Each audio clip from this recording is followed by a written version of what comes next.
Hello students, I'm Gunjan Tandon. Welcome back to my channel Gunjan Gurukul. Student हम पढ़ेंगे इस video में क्लास 9 की केमिस्ट्री का चैप्टर 3 एटम्स एंड मॉलिक्यूल्स. इससे प्रीवियस वीडियोस में हम केमिस्ट्री का चैप्टर 1 और चैप्टर 2 पढ़ चुके हैं. चैप्टर 2 में हमने पढ़ा था is matter around us pure and chapter 1 में हमने पढ़ा था व्हाट इज मैटर. राइट. तो आज थर्ड चैप्टर हम केमिस्ट्री का इस वीडियो में स्टडी करेंगे जिसका नाम है atoms and molecules. Atoms and molecules क्या है, इसको पढ़ने से पहले आइए देखते हैं कि आपके चैप्टर में से किस तरह से एक्सप्लेन किया गया है. स्टार्ट करते हैं. Ancient Indian and Greek philosophers have always wandered about the unknown and unseen form of matter. Matter हमने पढ़ा था फर्स्ट चैप्टर में. केमिस्ट्री का जो हमारा फर्स्ट चैप्टर था, मैटर क्या था? जो भी एवरीथिंग अराउंड अस, जो भी चीज़ें हमारी चारों तरफ प्रेजेंट हैं, चाहे वो टेबल हो, चाहे क्लाउड्स हों, प्लांट्स हों, एनिमल्स हों, या एक पेन भी अगर हमारे हाथ में है, या हम खुद जो हमारी पूरी बॉडी है, ये सारी चीज़ें क्या है? मैटर हैं, है ना. और मैटर हमें पता है क्या, किसी भी चीज़ का मैटर वो होता है, किसी भी चीज़ का जिसका अपना एक मास हो, एक वॉल्यूम हो. वॉल्यूम मीन्स एक स्पेस ऑक्यूपाइड करता हो. राइट. अगर हम पानी की भी बात करेंगे तो पानी का भी अपना एक मास है, एक वॉल्यूम है. जिस भी बर्तन में, जिस भी बकेट में हम पानी को डालते हैं तो वो उसी का शेप ले लेता है. राइट. अगर हम खाली बर्तन को उठाते हैं तो वो हमें, उसमें अगर पानी नहीं है, खाली बकेट को या खाली बर्तन को जब हम उठाते हैं तो वो वेटलेस लगता है, यानी उसमें कोई भी चीज़ नहीं है, उसका कोई मास नहीं है. लेकिन उस बर्तन को जिसको हम उठा रहे हैं उसका भी अपना एक मास है. राइट. अगर हम उस बर्तन को भी कहीं रखते हैं तो वो भी एक स्पेस ऑक्यूपाइड करता है. अगर उसी यूटेंसिल या बकेट में हम पानी भर दें तो भाई पानी तो बहुत लाइट वेट होता है, बट उसका भी एक अपना वेट है, चाहे वो कम हो या ज़्यादा हो. मान लीजिए उसी बर्तन में हम 2 लीटर या 3 लीटर पानी भर दें तो एक खाली यूटेंसिल के कंपैरिजन में जब हम उस वाटर फिल्ड यूटेंसिल को या बकेट को उठाते हैं तो हमें उसका वेट फील होता है. राइट. एक मास फील होता है. तो कहने का मतलब है कि हर एक चीज़ का जो भी हमें अपनी चारों तरफ दिखाई देती हैं या हम खुद भी हैं, तो हम, हमारा भी एक मास है, एक वेट है ना. हम भी कहीं उठते बैठते हैं तो एक स्पेस ऑक्यूपाइड करते हैं. तो ये सारी चीज़ें हमने चैप्टर 1 में, व्हाट इज़ मैटर, मैटर जो है स्मॉल पार्टिकल से मिलकर बना होता है, मूवेबल होता है, कंटिन्यूसली पार्टिकल्स मूव करते हैं, ये सारी प्रॉपर्टीज़ हमने मैटर की फर्स्ट वीडियो में डिस्कस करी थी, जिसका लिंक आपको इस वीडियो के डिस्क्रिप्शन बॉक्स में मिल जाएगा. राइट. अब जितने भी हमारे एंशिएंट इंडियन एंड जो ग्रीक फिलोसफर्स थे, वो हमेशा इस चीज़ के लिए उनके मन में क्यूरोसिटी रही कि ये मैटर है क्या, मैटर किन चीज़ों से मिलकर बना है. Right. The idea of divisibility of matter was considered long back in India around 500 BC. Matter को डिवाइड किया जा सकता है. राइट. ये हमने मैटर की फिजिकल प्रॉपर्टीज़ में भी पढ़ा था. मैटर को डिवाइड किया जा सकता है, ये आइडिया 500 BC में जो है फिलोसफर्स और हमारे जो ग्रीक फिलोसफर है, एंशिएंट इंडियन फिलोसफर्स थे, उन सबको ये आइडिया हो गया था. लेकिन ये पार्टिकल्स डिविजिबल हैं, और कब तक डिविजिबल हैं, कब तक इनको डिवाइड किया जा सकता है, इसके बारे में आइए देखते हैं किस किस ने इस पर रिसर्च करी. तो जो हमारे फर्स्ट इंडियन फिलोसफर थे, पहले फिलोसफर हुआ करते थे, क्योंकि एक पर्टिकुलर एक्सपेरिमेंट करने का कोई मेथड नहीं था, कोई आइडिया इतना नहीं था, तो जो कुछ भी देखते थे वो फिलॉसफी कहलाती थी. उसको डिस्कवर करना ही, जो करते थे, जिस चीज़ की डिस्कवरी करते थे, सोचते थे, वो फिलोसफर कहलाते थे. राइट. तो ऐसे ही एक इंडियन फिलोसफर थे हमारे महर्षि कन्नड़, है ना. उन्होंने एक क्या थ्योरी पोस्टुलेट की, if we go on dividing matter, matter को उन्होंने क्या टर्म दिया? पदार्थ, है ना. मैटर को उन्होंने टर्म दिया पदार्थ. We shall get smaller and smaller particles. अगर हम किसी मैटर को जो है तोड़ते जाएं, है ना. एक मान लीजिए मेरे हाथ में एक पेन है, इस पेन या पेंसिल है, उस पेंसिल को मैंने तोड़ा. पहले फर्स्ट वो 2 पार्ट्स में डिवाइड होगी. फर्दर मैं अगर उसको क्रश करती जाऊं, तोड़ती जाऊं, तो वो और छोटे छोटे स्मॉल पार्ट्स में डिवाइड होती जाएगी. राइट. तो यही बात उन्होंने कहा था कि जो भी मैटर है, अगर हम उसे तोड़ना शुरू करें एक बार, तो वो स्मॉलर एंड स्मॉलर पार्टिकल्स में डिवाइड होती जाएगी. Right. Then ultimately a stage will come when we shall come across the smallest particles beyond which further division will not be possible.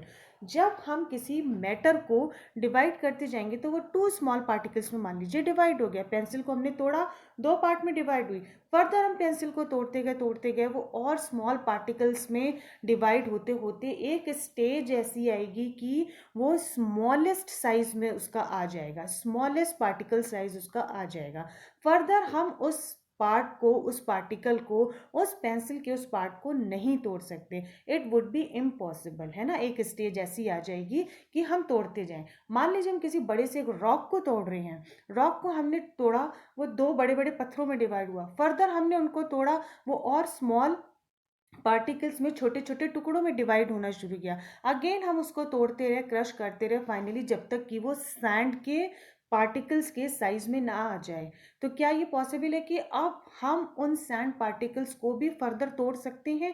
नहीं, यानी पार्टिकल्स की वो स्मॉलेस्ट वो एक स्टेज आ चुकी है कि अब उनका फर्दर डिवीजन इम्पॉसिबल है। तो यही महर्षि कन्नड़ ने जो था अपने थ्योरी में उन्होंने ये पॉस्टुलेट किया, ये डिस्कवरी करी कि मैटर को यानी पदार्थ को जब हम तोड़ते जाते हैं, ब्रेक करते जाते हैं स्मॉलर एंड स्मॉलर पार्टिकल्स में, तो अल्टीमेटली एक स्टेज ऐसी आ जाती है कि उन स्मॉलेस्ट पार्टिकल्स को फर्दर डिवाइड करना पॉसिबल नहीं है। क्लियर? तो यहाँ पर हमने देखा कि हमारे फिलोसफर्स जो थे, इंडियन फिलोसफर्स जो महर्षि कन्नड़ थे, उन्होंने मैटर को पदार्थ टर्म दिया और कहा कि एक स्मॉलेस्ट स्टेज आने पर पार्टिकल्स के तोड़ने के बाद, स्मॉलर एंड स्मॉलर पार्टिकल्स को तोड़ने के बाद वो स्मॉलेस्ट स्टेज आ जाती है उस पार्टिकल की कि हम उसको फर्दर डिवाइड नहीं कर सकते। Then he named this smallest particles परमाणु, यानी जो स्मॉलेस्ट स्टेज आ गई उन पार्टिकल्स की, उन्होंने क्या टर्म दिया इसको? उन्होंने टर्म दिया, एक मिनट यहाँ पर हमारा कुछ देखते हैं। हाँ, उन्होंने इसको क्या टर्म दिया? परमाणु, राइट। उन्होंने इसको एक टर्म दिया परमाणु, right. Then another Indian philosopher Pakudha Katyayana, एक नेक्स्ट हमारे इंडियन फिलोसफर और थे जिनका नाम था, क्या था? पकुदा कात्यामा। उन्होंने भी इसी चीज को और ज्यादा इलेबोरेट किया, इसी बात को उन्होंने कहा, elaborated this doctrine and said these particles normally exist in a combined form which gives us various forms of matter। अगर अगेन जो हमारे इंडियन फिलोसफर थे पकुदा कात्यामा जिनका नाम था, उन्होंने कहा कि ये जो स्मॉलेस्ट पार्टिकल हैं, है ना, उन्होंने जो हमारे कन्नड़ा थे उन्होंने उसको टर्म दिया था, क्या टर्म दिया था? परमाणु, है ना। उन्होंने इसको टर्म दिया परमाणु, यानी परमाणु को यहाँ पर एटम भी कहा गया है, ठीक है, जिसको हम क्या कहेंगे? एटम। अभी ये एटम टर्म कहाँ से आया ये हम देखते हैं। यहाँ पे टर्म हम देख लेते हैं परमाणु। जो हमारे पकुदा कात्यामा थे उन्होंने कहा कि ये जितने भी स्मॉलेस्ट पार्टिकल्स हैं ये फर्दर कंबाइंड होकर, ये फ्री फॉर्म में नहीं रहते हैं, ये कंबाइंड होकर फर्दर मैटर की एक अलग स्टेट बनाते हैं, राइट। मतलब एक मैटर का अलग डिफरेंट फॉर्म्स ऑफ मैटर बनाते हैं। छोटे छोटे अगर ये परमाणु आपस में कंबाइंड हो जाएं, ठीक है, तो ये मिलकर मैटर की एक अलग फॉर्म बना लेते हैं, जिसको उन्होंने टर्म दिया मॉलिक्यूल्स, है ना, जिसको उन्होंने टर्म दिया मॉलिक्यूल्स। ये सारे एटम्स एंड मॉलिक्यूल्स को यहाँ पर हम सिर्फ इसकी हिस्ट्री पढ़ रहे हैं, कमिंग वीडियोस में इसको हम बहुत डिटेल में डिस्कस करेंगे एटम्स एंड मॉलिक्यूल्स को, लेकिन बिगनिंग हमारे चैप्टर की इसकी हिस्ट्री से हुई है। किसने किसको क्या चीज़ कैसे डिस्कवर किया, क्या नाम दिया, वो इस वीडियो में हम देख रहे हैं, स्टडी कर रहे हैं, राइट। तो जो पकुदा कात्यामा थे उन्होंने ये कहा कि यही स्मॉलेस्ट पार्टिकल्स कंबाइंड फॉर्म में आकर एक डिफरेंट फॉर्म्स ऑफ मैटर बनाते हैं, और जब ये कंबाइंड हो जाते हैं तब इन्हें क्या टर्म देते हैं? Molecules, right. देन देख लेते हैं around the same era ancient Greek philosophers. अभी तक हमारे 2 इंडियन फिलोसफर थे, महर्षि कन्नड़ एंड पकुदा कात्यामा। अब ग्रीक फिलोसफर आए जिनमें से 2 थे हमारे डेमोक्रिटस एंड ल्यूसिपस, राइट। ये नाम याद करते जाइएगा, डेमोक्रिटस एंड ल्यूसिपस। उन्होंने क्या सजेस्ट किया? उन्होंने भी सेम वही बात कही जो हमारे इंडियन फिलोसफर कन्नडा ने कही थी। उन्होंने कहा if we go on dividing matter a stage will come when particles obtain can not be divided further. इन्होंने भी यही कहा कि भाई मैटर को जब हम तोड़ते जाते हैं, smaller particle and smaller particle, then again smallest particle जब आ जाता है, बहुत छोटा पार्टिकल जो नेकेड आई से भी विजिबल नहीं है, तो उनको फिर फर्दर तोड़ना इम्पॉसिबल है, उसको हम फिर तोड़ नहीं सकते, ब्रेक नहीं कर सकते। Democritus called these indivisible particles atoms, right. इन्होंने उस इनडिविजिबल जो स्मॉलेस्ट स्टेज ऑफ पार्टिकल थी, जिसको कन्नडा ने क्या कहा था, परमाणु, लेकिन डेमोक्रिटस ने क्या टर्म दे दिया उसको, एटम, राइट। डेमोक्रिटस ने इसको टर्म दे दिया, इसमें उन्होंने क्या कह दिया इसको, एटम, राइट। ये मैं डिफरेंट कलर से ले रही हूँ जिससे आपको कंफ्यूजन ना हो। तो जो एटम टर्म हमारा किसने दिया था, Democritus, who was an Greek philosopher, जिन्होंने कहा इनडिविजिबल पार्टिकल्स जो थे वो हमारे स्मॉलेस्ट पार्टिकल थे जिसको हम एटम कहते हैं। All this was based on philosophical consideration and not much experimental work to validate these ideas could be done till the 18th century. 18th century तक सिर्फ एक ये फिलॉसफी थी, एक फिलोसॉफिकल कंसिडरेशन था, एक सोच थी कि ऐसा होता है, कोई एक्सपेरिमेंट नहीं किया गया था भाई 18th सेंचुरी तक। इससे पहले मतलब कोई साइंस नहीं इस तरीके से हुआ करती थी। तो ये जो हमारे फिलोसफर्स थे, जो इंडियन फिलोसफर थे, ये एक्चुअली बेसिकली संस्कृत टीचर थे, फिलोसफर थे ये सारे, कोई साइंटिस्ट नहीं थे। इन्होंने एक्सपेरिमेंट नहीं किया था, सिर्फ जो ये देखते थे, सोचते थे, थोड़ा बहुत उसको ट्राई करा, और एक आइडिया, एक पॉस्टुलेट जो उन्होंने किया वो यही था कि उन्होंने मैटर को पदार्थ को जब तोड़ते जाते हैं, स्मॉलेस्ट स्टेज आती है जिसको उन्होंने स्मॉलेस्ट पार्टिकल को परमाणु कहा। देन ग्रीक फिलोसफर्स आए, उन्होंने भी सेम चीज, सेम बात कही, लेकिन उन्होंने इसको एक क्या टर्म दे दिया, एटम कह दिया, राइट। अभी तक ये सिर्फ एक फिलोसफिकल कंसिडरेशन था, एक फिलोसफर्स का अपनी सोच, अपना आइडिया था, एक्सपेरिमेंट नहीं हुए थे by till the 18th century. अब by the end of 18th century जैसे जैसे टेक्नोलॉजी आती गई, डेवलपमेंट होता गया, साइंटिस्ट आए हमारे, scientist recognize the difference between elements in compounds and naturally became interested in finding out how and why elements combine and what happens when they combine. जब 18th century के and तक जो हमारे scientist आए, जिन्होंने further और experiment की, discovery किया, तो उन्होंने ये डिफरेंस फाइंड आउट किया कि एलिमेंट्स और कंपाउंड क्या क्या होते हैं, उनमें क्या डिफरेंस होता है ना। और अगर ये नेचुरली अगर ये प्रेजेंट होते हैं तो ये कहाँ प्रेजेंट होते हैं, कैसे ये एलिमेंट्स कंबाइंड होते हैं, जब कंबाइंड हो जाते हैं तो ये इनका क्या होता है। ये सारी चीज़ें जो थी किन्होंने सोचनी शुरू करी, हमारे साइंटिस्ट ने। उन्हीं साइंटिस्ट में एक नाम आता है Antoine L Lavoisier, led the foundation of chemical substances by establishing two important laws of chemical combination. यानी जो साइंटिस्ट हमारे थे, जिनका बहुत फेमस जो थे हमारे एंटोनी लेवोजियर, उन्होंने केमिकल साइंस की एक फाउंडेशन रखी। कैसे, इसी मैटर के बेस पर, इन्हीं एटम्स के बेस पर उन्होंने दो लॉज दिए, जिसका नाम था, किस बेसिस पे, लॉज ऑफ केमिकल कॉम्बिनेशन, जिसको नाम दिया गया है ना। लॉज ऑफ केमिकल कॉम्बिनेशन में हम देखते हैं उन्होंने दो लॉज दिए। इस वीडियो में हम सिर्फ जो है बेसिक चीज़ें, एक इंट्रोडक्टरी वीडियो है जिसमें आपको एक आइडिया हो जाए कि what we are going to study in this chapter, right. तो उन्होंने जो थे एंटोनी लेवोजियर थे, उन्होंने लॉज ऑफ केमिकल कॉम्बिनेशन दिए, और वो लॉ ऑफ केमिकल कॉम्बिनेशन क्या थे, वो दो लॉज का एक मतलब मिक्सचर था, कॉम्बिनेशन था। क्या था पहला laws, law of conservation of mass, and second was law of constant proportion. यानी जब मैटर की बात हो रही तो हमें पता है कि मैटर का अपना कोई, हर मैटर का स्मॉलेस्ट पार्टिकल से बने हैं, जिनका एक मास होता है, एक वॉल्यूम होता है ना।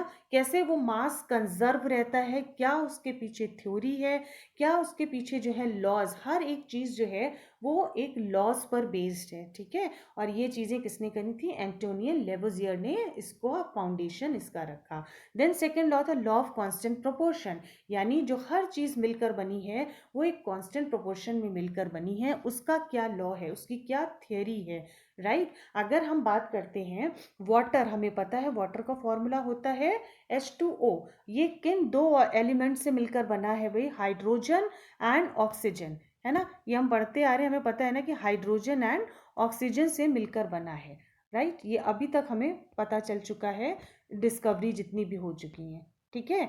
तो ये हो गए दो एलिमेंट से मिलकर बना, first is hydrogen and second is oxygen, और फॉर्मूला इसका क्या है, H2O। अगर हम H2O को तोड़े, सेपरेट करें वाटर को, अगर हम इलेक्ट्रोलिसिस के थ्रू इन दो एलिमेंट्स को सेपरेट करना चाहें तो हमें हाइड्रोजन और ऑक्सीजन मिलेगा, जिसमें हमें पता है कि H2O का एक जो है अपना कांस्टेंट प्रोपोर्शन में प्रेजेंट है, राइट, जो क्या है हमारा 8:1 का रेशियो है। ये सारी चीज़ें, ये अभी जो आप लॉ ऑफ कांस्टेंट प्रोपोर्शन आप जो यहाँ पर देख रहे हैं, ये अपकमिंग वीडियोस में पूरी डिटेल स्टडी हम करेंगे, राइट, कि एलिमेंट्स क्या हैं, कंपाउंड्स क्या हैं, एटम्स एंड मॉलिक्यूल्स क्या हैं। यहाँ पर हमने मैटर को समझा है ना, मैटर क्या होता है। मैटर जो है जो स्मॉलेस्ट पार्टिकल से मिलकर बना होता है। एक स्टेज ऐसी आती है कि उनको हम फर्दर डिवाइड नहीं कर सकते, जिन्हें एटम्स कहा गया।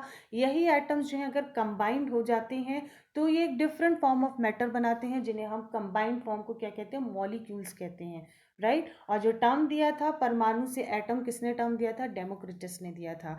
Then Antoine Lavoisier by the end of 18th century आए, जिन्होंने लॉज ऑफ केमिकल कॉम्बिनेशंस को जो है पूरी दुनिया को समझाया on the basis of two laws, law of conservation of mass and law of constant proportion. I hope students it is clear to you all. If you like my video, please like, share and subscribe.